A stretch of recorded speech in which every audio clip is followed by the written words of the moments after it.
এমন একজন ফাইটার যে ফাইটের আগেই অপোনেন্টের ছবিতে ফুল দিয়ে দেয়, লিটারালি ভিক্টরি সেলিব্রেট করে নেয় ফাইটের আগেই।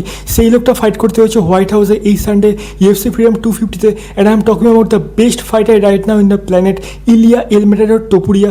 অনেকে বলে he is over confident, but it is actually what manifestation looks like. আর এভাবেই লাস্ট তিনটে ফাইটে তিনজন legendary fighter Alexander Volkanovski, Max Holloway আর চার্লস অলিভারকে নক আউট করে ফিনিশ করে দিয়েছিল ইলিয়া। সব থেকে ইন্টারেস্টিং ব্যাপারটা হলো ও ফাইটের আগেই বলে দেয় যে কীভাবে ও অপোনেন্টকে ফিনিশ করবে, আর সেটাই করে ও ফাইটে। Ilia is not a regular type fighter, he special, he is absolutely exceptional.